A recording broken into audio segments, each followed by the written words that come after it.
We are back again with another Eliminator. I just love this contest. It's so fun. The game theory is a lot different. There's a lot of thinking. I just feel like there may be a little bit of an edge. I feel like people grasp this one pretty well compared to like weekly winners. So I might focus on weekly winners down the stretch here, but I'm super excited. So welcome back to Finding Value Fantasy. We are here with a little bit of a tongue twister. The little eliminator draft. Goodness gracious. So it should be a lot of fun. Plan here is to I'm going to do a couple weekly winners soon on a stream, and a couple more best ball manias with some people I know pretty well down here towards the end. But my focus is on just trying to get as many entries in as I can, and I'm going to max this tournament. It's 20 max, $6 entry, so 120 total. You got to finish top 20 out of the final, which is 186 people, to get, a 4x, I guess, on your $120. So in my eyes, I feel like it's much more worth it to, prioritize maybe playing a little more risky in this. And you can only go so risky, but I feel like you should really lean into uncertainty. Depending on your roster build and roster construction, but. Anyways, so this contest is all about a floor, essentially. So the goal is you want to advance every round. So week one, you're gonna go up against this group of 12 players, and the top 10 will advance. So top 10, not top 2. Top 10 will advance. So floor is very important. You don't want to go too risky. You don't want to have a lot of like low projected weeks. At this point, I feel like if you just draft some good players and some good structure, you'll probably advance in this for the like 9. Obviously, at a pretty high clip because it's 10 out of 12. But to really continue compounding, I feel like if you play too safe, you're either going to get eliminated or you're just not going to be able to sniff the top of the leaderboard at the end. Maybe I'm wrong. Maybe every team will be very like floor reliant towards the end, but I feel like there's going to be a lot of like ceiling plays that make it through, and that's what's going to like win someone this tournament. So, I'm willing to take a JSN. I'm willing to take a Judy. I'm willing to take those shots. You just have to be smart about the way you're building it. You don't take JSN as your first receiver in this build, but if you take him as your third or fourth, you're looking good. I mean, you have 3 solid receivers before that. And then hopefully JSN can get you towards the end. And I've been looking more into the bye weeks. Looks like all the early bye weeks weigh a lot less. So if you can get your bye weeks out of the way and just have your full roster going for those tough weeks of week 11, 12, 13. Looks like it's week 11, 12, 13, 14. Are the harder weeks. 10, I guess, a little bit. If you could just be ready to go when that comes around, I feel like that's a very, very smart decision. So, so that being said, I'm gonna grab either Eckler or Chubb. So I think this time I'm gonna grab Eckler. Last time I grabbed Chubb. This time I grabbed Eckler. This week 5 bye is super nice. We have a very high advance rate in week 5, so 80% advance rate. So essentially, I lose my first round pick in week 5. That's fine. Hopefully, I have 80% chance to get through. Hopefully, my team can get me through there, and I'll be, I'll have Eckler for the rest of the season. My first round pick will be, good to go. So, just my thought. So now another thing is probably you could probably stack week 5, week 6, week 7, week 8 buys a little bit more than the week 13, but I've done a couple teams with the Andrews, Lamar, and I'm kind of getting a little spooked on like the potential it gets through, just because you're losing your premium stack. You can definitely make it work if you build in enough floor, but it definitely gets a little scary, undoubtedly. So here I'm looking at Pollard and Waddle looks all right. Olave is not really great. All right, Pollard looks the best here. Week 7 is a solid 75% advance rate. So I'll grab Pollard and Eckler to start. Very good start. I feel like Pollard is like low-key just a round 1 player in disguise. So this is where I think people get wrong is they're gonna play safe the rest of the way. But I have Eckler and Pollard at running back, right? I don't need to play safe. It doesn't do me any good really at that point. Like it's good to get a little bit more floor, But like I could shoot for the moon. Like I could go for a risky guy like Javante or you name it, Brees, if you really want to go that heavy on running back. But if you just go, I'm going to grab my Jamal Williams, I'm going to grab my David Montgomery, and I'm going to grab my James Conner. It's like, what upside are you building in? I don't think enough to win. But if you grab a guy like Amir Gibbs or the rookie running backs, Charbonnet, things break your way and you're looking, on fire going into the end of the season. And then that's a much different bet to make. So just something I've been thinking through. I think it's a little less important in the original Eliminator, which I did on stream as well a few days ago. But I think given that tournament is a 3-man final, you don't really need the upside. You just need to make it. So I probably should have played safer. I did build in a little bit of risk. So hopefully, I get, run hot and I just advance through. I have, solid quarterbacks on the team and stuff like that. But who knows what'll happen with that team. But I feel like I've gotten a better grasp of it now. But it's super fun. I wish I could do another one of those Eliminator $50 entries, but it's all right. So super fun start. Start with Eckler, Pollard, week 5, week 7 bye. It's always good. I think the compounding, it's basically you can supercharge your team in 2 ways. You get the bye weeks out of the way before the hard 50-50s come, which, week 11 through, basically after week 12, you're just like a 50-50 the rest of the way of getting through. And then obviously you're in a final of 136 or 186 after that point. So ultimately, if you can get through week 5, and you have a decent clip of getting through with a 80% clip of getting through week 5, you're looking really strong. Like you get all your power back, you get your Eckler back, you get your whoever else you have in week 5. There's the Bucks, there's the Chargers, there's the Seattle.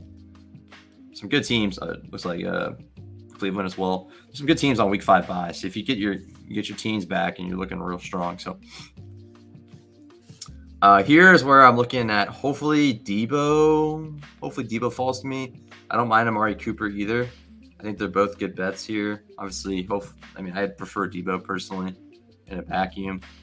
I just think, he's gonna get fed targets. They're gonna score a lot of points. I don't see him getting less than 8 points a week. And obviously he has the ceiling to get 30 or 40 or 25 any week. So I'm looking at Keenan's all right. I just don't want to really, I'm not like dying to stack the Chargers up. I'm willing to with Herbert. I like Herbert's price in this contest a ton, but I'm going to grab Debo first.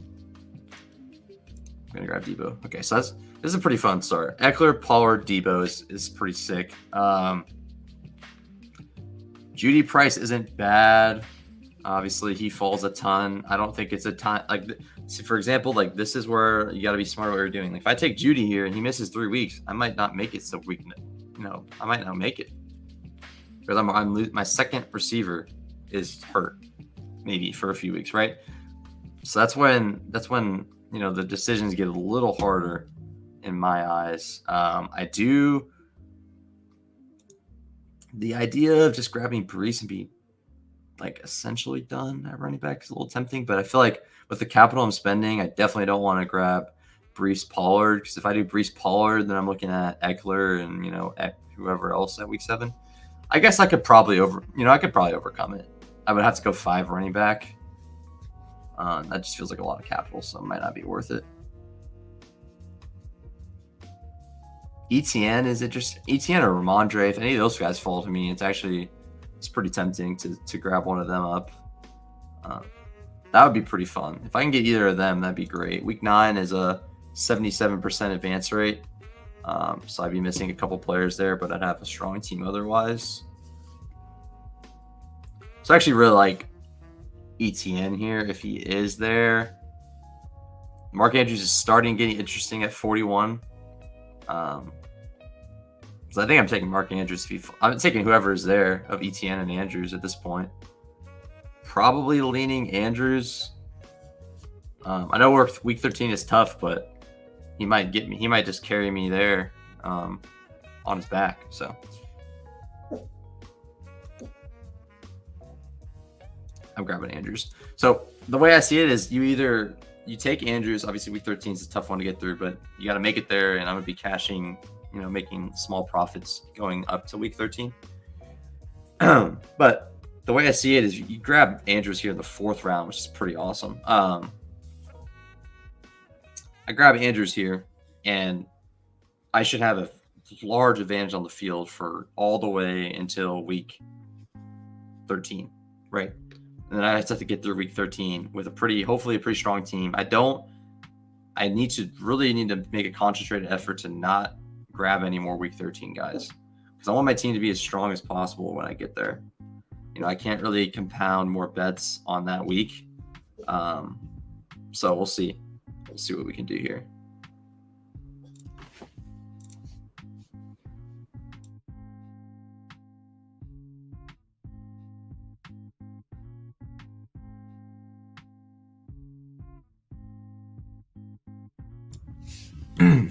Okay. Here we go.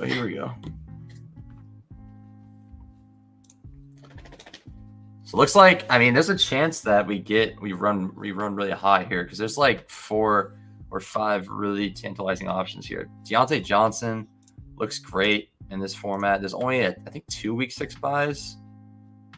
It's Steelers, and who else has a week 6 buy? It might just be 2 teams. Green Bay. I actually like a lot of Green Bay guys late too. So we'll see. There's 3 guys I'm super interested in at this range.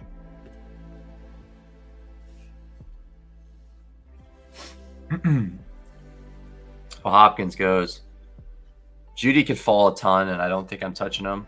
Week 13 buys, like I said, I need to avoid it. But getting Andrews at 41 is pretty awesome. I don't know if people let him go for that reason specifically, because he probably, I don't know if he should be devalued or like. Because think about it this way, like he's week 13 buy, he's gonna last you till week 13, right? So you have him for a long time in your season. 12 weeks through the season, you'll have him, and he might just provide you a large enough advantage where you're just automatically going to be advancing. Same with Kelsey. Maybe he might just push you way ahead at tight end. But if he pushes you this far ahead at tight end, getting there is just half the battle. Getting to week 12, 13 is half the battle. So that might just be all I need to get through that week 13 bye. And we're not done taking tight ends either, so it's not, it's not the end of the world. So here, I don't think stacking is as important as it would be like in other format. Just because you need floor and you don't need to have like the stack will help. Because obviously you have like a Mike Williams, Herbert stack, like it's pretty nice, but you don't need it by any means. Herbert's my preferred pick here. And then week 14 is also pretty hard to get through. So I'm going to try to avoid stacking those. So I think it's like you could take your shots on a week 13 bye. You just can't grab too many, and you can't grab too many early. If you want to grab your 2 Giants late, it's probably not a big deal. But when you're grabbing 2 or 3 week 13 buys early, you're really sacrificing a lot of points. So T-Mac goes. That's surprising. At 55, it's Terry McLaurin. He's usually falling, so I will gladly take Herbert here. I've been grabbing a ton of Herbert. I don't understand. Like, he's fallen in a lot of these rooms, and I know, like, rushing quarterback is probably great in this, but I feel like he's going to throw a bunch every game. And, he throws for his 250 and 2, you got your 20 points or, around that. And he has a week 5 bye, another, plus. I don't understand. Like, I've grabbed him, I think, probably 6 or 7 times in these, already. And it just doesn't make sense to me because he's got great options, great weapons early. Bye week is perfect. Week 5 bye week is extremely strong because you still have an 80% clip of getting through. So obviously you might go up against a lot of people that don't have Herbert maybe once you get to week 5. But as long as you get through, it doesn't matter. If you're through, you're through, right? So and so now I really need to start hammering receiver. JSN is an option I'm like. Jahan Dotson I like a lot. Marquise Brown I like a lot. Mike Evans looks good. George Pickens looks good.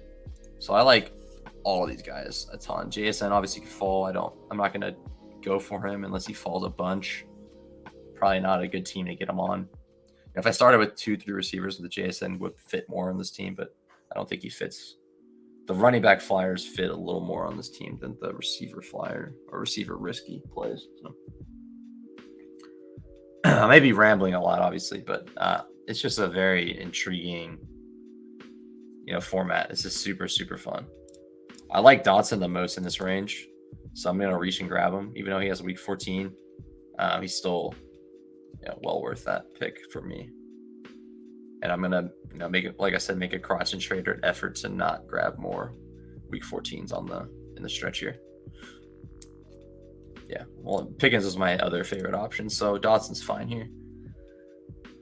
So we got starting with Eliminator's draft here. Very, very, very fun start. This is pretty cool. So I got Austin Eckler, Tony Pollard, Deebo Samuel, Mark Andrews, Justin Herbert, and Jahan Dotson. Super, super, super fun. Honestly, this is sick. And I like Andrews falling in general, but the fact he fell to 41, it really justifies it for me. And I was honestly trying to avoid him more. Seems like people are not afraid to grab these guys. Like, this guy's just grabbing all the risk. See, this is a smart build. He's got Travis Etienne, Diggs, Devontae, Cooper, Terry McLaurin, Judy, grabbing 2 values on them. So we'll see how the rest of his build goes, but he could probably grab 1 more receiver and stop. If he grabs 3 more, it might be a little too much, but if he grabs 1 more and stops, then as soon as Judy and McLaurin are back, he's he's dominating receiver. So he has ETN as well. I think I mentioned that, but yeah, this is intriguing. It's a lot of fun. So with Herbert, I don't mind grabbing Everett or QJ or something like that, but I think I might try to cool on the week 5 stuff for now. Not sure exactly how I want to play this. Burks seems like a fine bet. These running backs coming up seem pretty good. Dubs, Green Bay is a definite target. I don't mind grabbing Freiermuth as my second tight end and just stopping. I think there's value to that because if you grab Andrews and you throw a Hunter Henry, it's a little scary because you need week 13 to not be a 0 for you. But if you grab Andrews and you take a shot on Pitts or you take a shot on Njoku or maybe even Kincaid, well, Kincaid would work. But Freiermuth has been the guy I've took him with a couple times, and you just need Freiermuth to have a usable week in week 13, and then you're squared away, right? So obviously 3 tight ends give you a little more breathing room, but I still think it's well worth it to just go and just grab that last guy. Also, that second elite tight end can fill a receiver spot or a flex spot for you a bunch. So it's not even the worst idea in a vacuum, but I think it makes a lot of sense.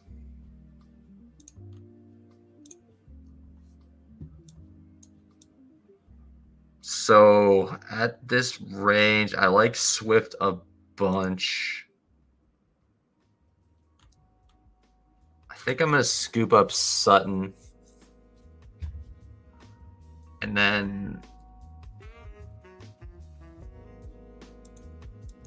at 2 week 9 buys at receiver, which is kind of unfortunate though. Maybe I'm going to go a different route. I kind of like going here and grabbing, the upside shot with QJ and then going Sky on the next pick. I don't know if I'd get him though at 89. So maybe Goddard. Okay, Pitts and Goddard goes. Goddard was an option I was kind of a little bit tempted by, but now that he's gone, they're both gone. I'm not really considering anymore. So Brandon Cooks is pretty good too. Elijah Moore is fine. All right, so I'll grab QJ, and then I'll be done grabbing Chargers the rest of the way.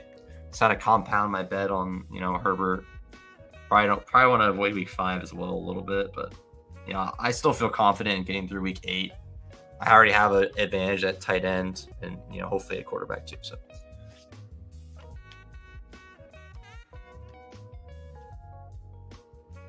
So A-Rich is tempting for a week 5 bet. This Dak's pretty fun. I think that might be my route. If we go Dak and Herbert, then we really just need, Dak to have a solid week 5, week 7, week 5, yeah. And then we're looking real good. And we already have Pollard, so seems like it's probably worth the pick. I'd have to take him at 104, which is exactly where he goes. A-Rich could fall there too. So yeah, I'm just gonna go receiver here. I'm not opposed to grabbing Cooks and just kind of lining it up.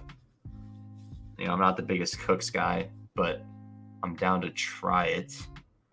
Sky Moore is my preferred choice here, but we'll see who's there. I think JSN will probably continue to fall, and he's not really a guy that makes sense for me right now. So I don't take a ton of Brandon Cooks, but there's a world where that Dallas offense is just so good, and Gallup has his weeks, Cooks has his weeks, Lamb obviously has tons of weeks, and Ferguson too. So I don't hate taking Brandon Cooks here. That's who I hope is here. That would be perfect, ideal for my build. So damn. Okay. So he goes. Sutton makes the most sense. So I'm gonna grab Sutton, and I'm gonna be taking a good amount of receivers still. So not worried about the double week 9 thing. Also, as I said before, week 9 is like a 77% advance. So two buys is pretty normal and expected. So, but I'm gonna try my best to cool on the week 6 buy. Week 7, week 13 and 14. Jeez, can't speak. So this next range is pretty big for me. That's like, dude, all these guys in this range are just so fun. Like, there's probably at least like 8 or 9 guys that I actually really like taking. Like, I like taking B-Rob, I like taking Charbonnet, I like taking Dak, Freiermuth, Dobbs, Daniel Jones, Traylon Burks, Gibson, Bateman. Like, this is such a fun range. So Jason goes 91. See, his ADP should be falling quick, right? So, but this is a good bet for JSN, but it's kind of scary here. So, yeah, that gets a little scary. And it's not like if you're playing this because you want to min cash or whatever, you can probably pretty easily do it. You could load up on late bye weeks and just see what happens, and you could probably make it to week 8, 9 pretty easily. If you want to win, I think it's really smart to take into account. And I think the mistake I was making early on is like not taking that into account and like kind of stacking those week 14 and 13s a little much. I still feel like I built smart teams, but when you grab like an Andrews and then a JJ and then a Lamar and then you're hoping to get through week 13 without your first 3 picks, it's a little daunting when you're 50-50 and you lost your first 3 picks. So it's definitely something to think about. So I really hope I can get Dak here. That would be fantastic. Just be done. And I really like Ferguson, and I really like taking Gallup too late. Freiermuth is very interesting if he falls back to me. But there's a lot of guys I kind of need.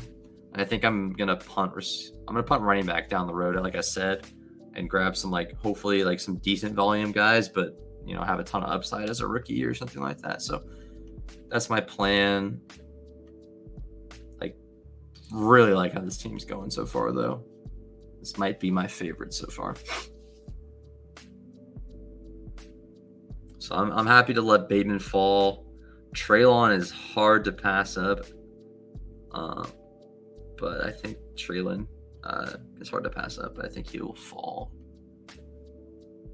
So Charbonnet goes. So this is a good shot I get one of these quarterbacks. I think I'm going to just lock in Dak if he's there because he goes with my team. A-Rich obviously maybe has a better floor. He probably does. But I feel like I'm going to kind of build compounded bets with my players. Like I have Pollard. I'm going to keep playing. I'm going to play off Dak. Not that you need, you don't even need a stack A-Rich. You just get a naked A-Rich and you'll be fine. But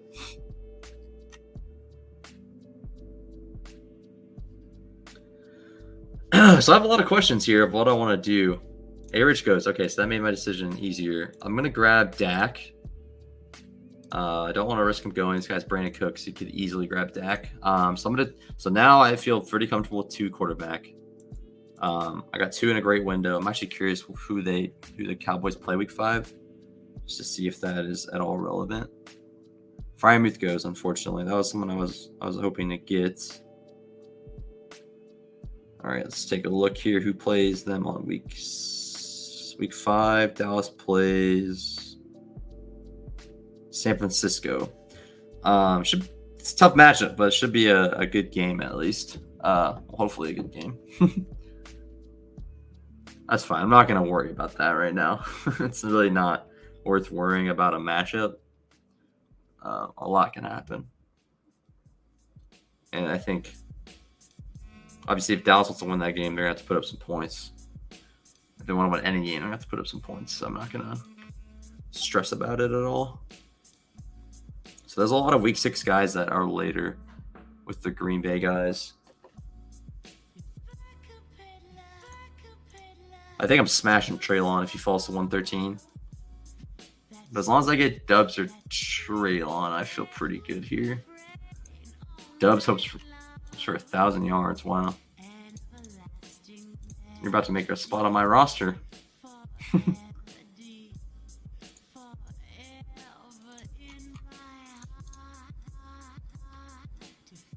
not convinced he's going to fall to me. Other boy. Oh, no. Please don't do this. Yeah. Juju's fine. Please let me take my guy. Let's go. Treylon Burks here is just an absolute smash, man. Obviously, he's dealing through a little injury, but he's just a smash play here. And once again, I'm playing for more upside. Obviously, Juju is a fine pick there. But if I'm taking Treylon Burks and I make it through a couple weeks and my team continues to be strong, like I'm looking a million times better than what I was before deciding to go for something like that. So, so I'm pretty willing to grab. I love the Laporta. Yeah, I really like the Laporta Andrews. Like pairing Andrews with a rookie is something I've done a few times, and I think it's pretty smart. Because obviously, you need Andrews to stay healthy anyways. But if Andrews is healthy till week 13, that's enough. That's enough time for them to get really integrated into the offense the way you want them to. And then, you're looking at a super strong asset for you. So just something I've been thinking through. So I might miss the window on the running backs I like, unless I get lucky. Tank's going to go. Elijah Mitchell is pretty solid of a bet. I like Algier a lot in this range. Elijah Mitchell goes. Gainwell's good. I'm tempted to just go Laporta and just call it. Going in that same vein, because I might be able to get Laporta and Gallup, and that would be kind of a fun way to play it. But I mean, if Nico's there or Lazard, it might be worth grabbing one of those instead. Even Rashee Rice is pretty fun. So we'll see what comes back to us. This is a sick team. I'm looking forward to checking this one out. And, if it gets knocked out in the first round, I'm gonna feel pretty embarrassed about how excited I am about this one. But I'm pretty amped about this team. And I think it's just fun to have different avenues to play. So it's like you don't have this one actually, it makes you think a little differently, a lot differently than you would in other, the other formats. So it's very fun.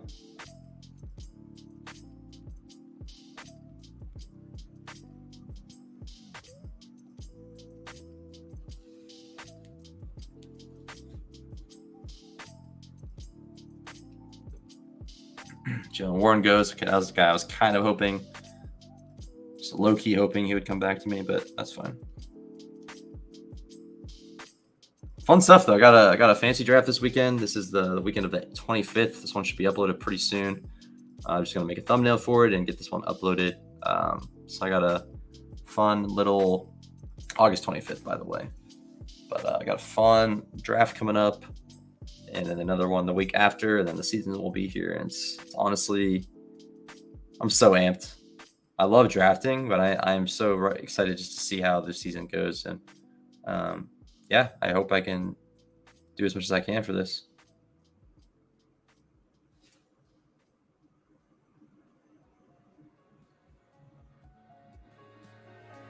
All right.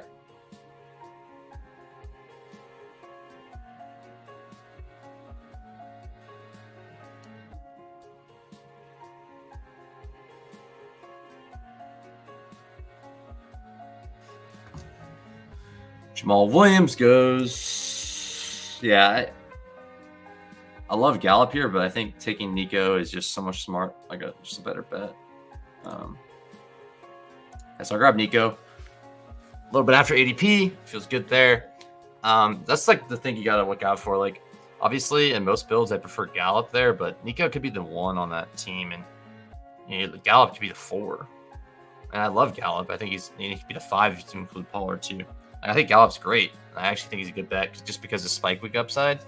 But that's kind of why I'm taking him. I also take him because I think he could be better than Cooks. There's a chance of that too. But I like him more as a bet against Cooks or a spike week that can give me like a 2 touchdown game. And I don't need that here. I need like volume. I need guys to give me 10 points a week, to fill my roster. Right. So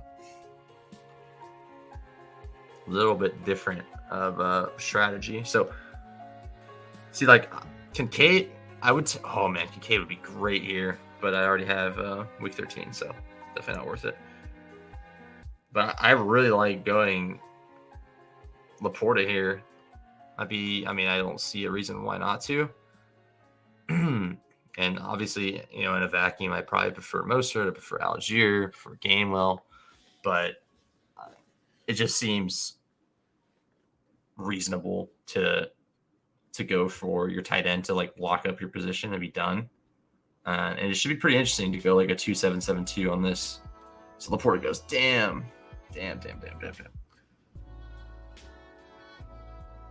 All right, that's fine. I think I'm going to pivot to a 3 tight end build though, more than likely. Because like that might be the last guy I feel great about. Like I think I feel okay. I did it with Musgrave before, but it didn't feel great, to be honest. So it did not feel great. I'll grab Algier. So another bet, Bijan. I hope he doesn't get hurt. That's something I definitely don't like. But maybe he misses a week or 2 throughout the season. And Algier is just an absolute smash for those seasons. But I think he should still get like a solid like little workload on the side too. So I think Algier is a good pick in this. Because this is where I could take a shot on week 13 guys too, because obviously you're taking less capital on them. If you take a shot on a Roshan Johnson, right, it's not the end of the world if you're losing your big pick in those weeks, or a later pick in that week, like Ty Chandler too. Some decent bets. I've been taking all the Chris Evans I can. I feel like he's a good play. Assuming he actually locks in that role, he's a fantastic play. I'm still willing to take Ferguson, but I like to grab another tight end just to lock it up. And the opportunity cost might not be that substantial at that point anyways. So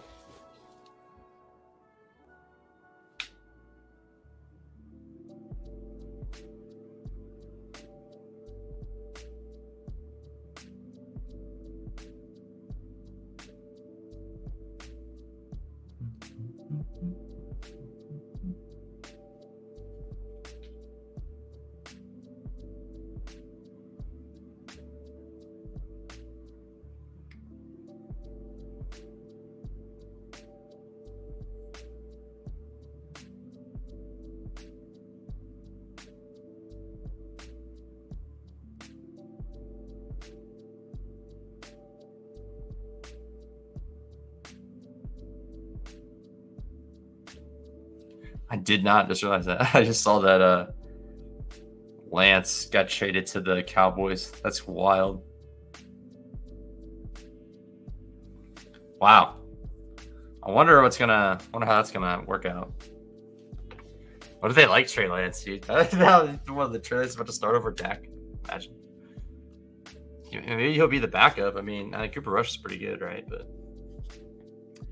I don't think it matters this year, but it's very interesting. Not gonna lie. I don't know like what he's gonna do there, but I think it's good for him to get out of that situation. So, man, people are just grabbing up those guys, dude. Seriously, man.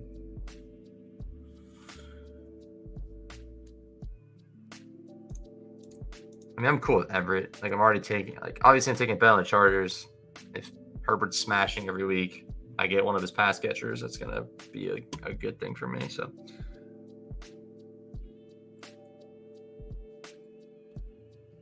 don't know if I'm going to grab Gallup or not. Jaden Reed was a guy I was very much targeting. Musgrave is a guy I'm targeting late. This is also my running back range, so I'm not going to, I don't know if I'm going to suck this area up with my running backs I like. Like, this is my favorite running back range of the whole draft. So I need to grab one of them. I'll take a shot on a Tajay. Actually, I'll grab Roshan. So I'll grab Roshan here. Makes most sense for this team. And I'll see if I can get Gallup or Everett or Jaden Reed. Musgrave's still there too, so do I have the inside track on this guy? No, he's got the inside track on Musgrave, but there's also Jaden Reed there, so okay. I mean, I don't need them, so a different mix on here. Probably grabbing Everett here. I think Gallup is pretty nice, though. We'll see who's there. Everett or Gallup, I take. As long as one of them's there, I'm just going to take one of them and not think twice about it. I'm still probably going 3 tight end because I personally, like, I feel pretty good about Laporta given the fact he's kind of like on the way up, but like Everett could drop me 2 points in week 13 and I'm screwed.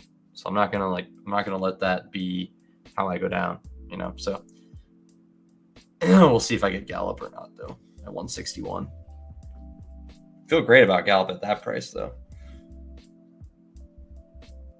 As long as I get either one, or Gallup or Everett, I feel good. I'm going to recap my team after this as well for the audio listeners. First podcast is uploaded to Spotify. I'm going to continue to upload those as we go. So.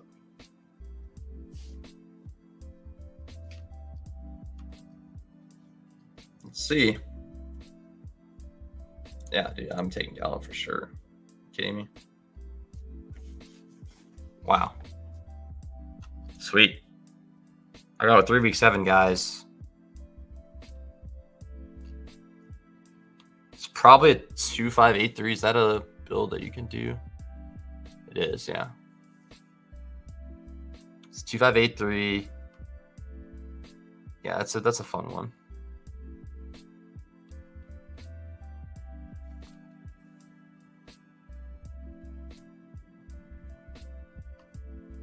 So I probably want to stop on the week 7 situation. No more week 7 buys for me. I mean,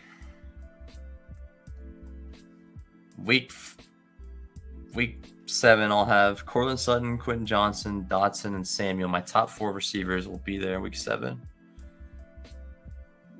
It feels fine, right? But doesn't feel like enough for sure. We'll see who falls to me. I'm pretty cool with Kendra, and then now I'm definitely going 2 tight ends late. Now Musgrave's gone. Mayer's not a guy I'm looking at. Okay, so here's what I'd probably go if Dulcich is still there, which I'm not really convinced he will be. Got Otten, looks pretty good. Trey McBride looks pretty decent. Cole Turner looks all right. Trey McBride looks all right. I don't like Fant. Don't want a week 7 guy. Okay. So we got some options here. It's not pretty. There's options back here. Would have been nice to get like that Freiermuth fall. It would feel a lot better for this team, but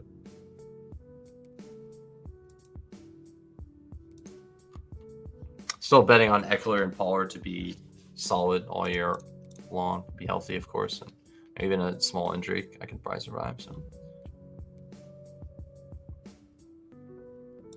Jeff Wilson is tempting if he falls far enough. It's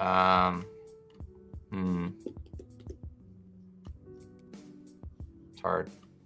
I gotta grab Kendra if he's there though. Week 11, I'd have Eckler, Pollard, and Roschon.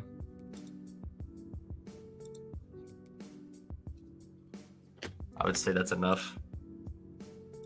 66% clip to get through. Yeah, I'm Kendry for sure here. I just think Kamara looks pretty good, and I'm kind of worried about it. But Kendry also looks really good, and as long as he shows he's like pretty solid early on in the season, which I think he will, then he's gonna have a role throughout the rest of the season. So, and if Kendry's gone, I'll grab Jeff Wilson. I'm fine with that. Getting a little bit spooked on the Taylor situation. I'm getting actually very scared, but definitely not going to worry about it too much yet. All right, here we go. Cool. Kendra Miller, welcome to the squad. So 3 more picks left. I have a couple thoughts. I don't hate going one more running back and grabbing like a Deion Jackson. I already have 3 week 11s. Chris Evans is probably my favorite still here. But I just don't want to,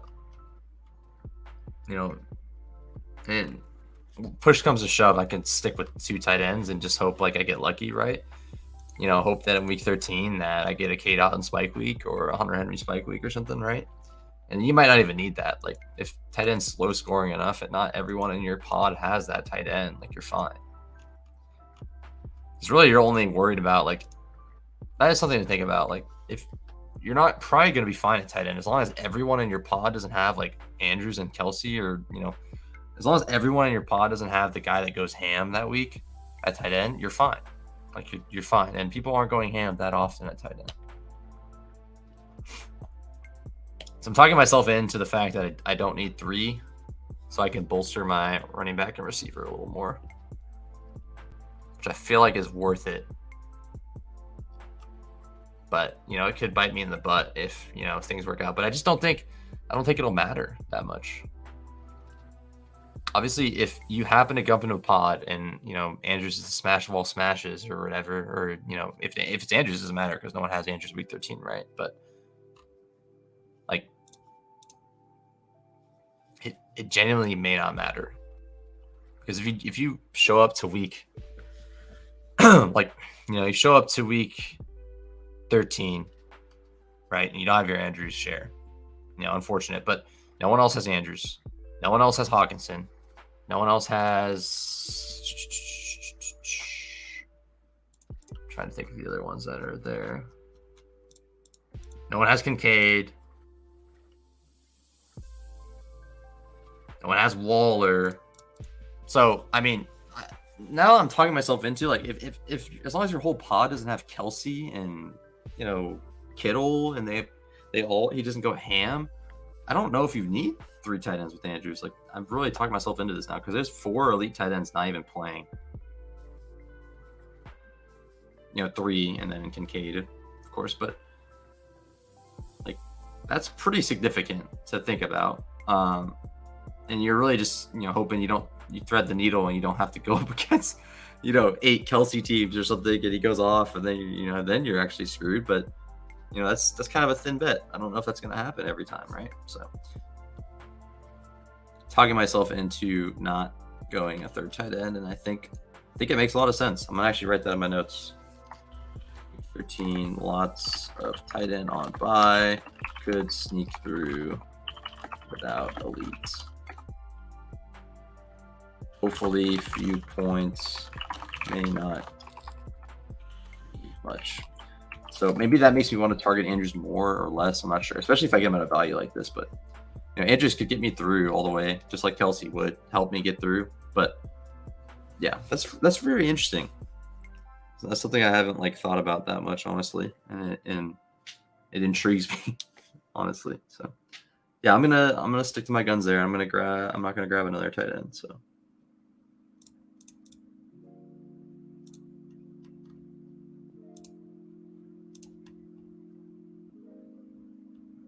See, a lot of these late punts are all week 10.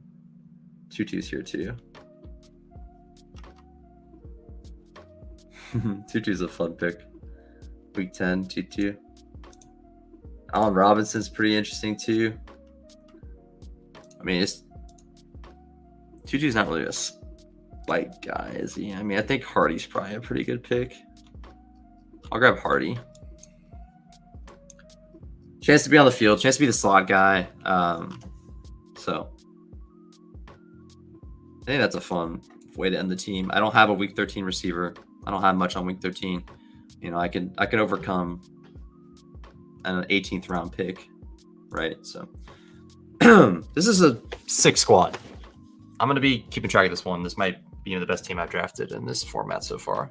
And I'm really thinking through these spots a little bit better, and I think it really matters. So we'll have to see if it matters. I mean, I'll be watching these teams throughout the year. It's be a lot of fun. This is a fun sweat. I'm already thinking about it, getting kind of excited, which is sad, but good at the same time because it just shows how enjoyable this is to me. So super sweet. So gonna do a 2-6-8-2 build. So it kind of looks like a regular build, but the way I built it is definitely not normal. So Austin Eckler, Tony Pollard, Deebo Samuel, Mark Andrews, Justin Herbert, Jahan Dotson, Quentin Johnson, Cortland Sutton, Dak Prescott, Treylon Burks, Nico Collins, Tyler Algier, Roshan Johnson, Michael Gallup, Kendra Miller, Hunter Henry, and Chris Evans. So super, super sick there. Gonna end with Deontay Hardy, the Buffalo Bills receiver, hopefully the slot guy, or just at least interchanging the slot guys. They might have 3 guys that might interchange there. So gonna grab him up here. Slayton is pretty tempting too, but I think I'm gonna grab Hardy for the upside piece.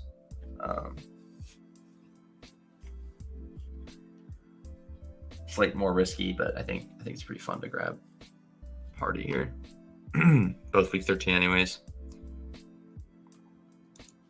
But yeah, the Eliminators is super fun. I think I have about 5 more entries. I'm gonna try to get some of them on stream. A couple will be recorded, like this one.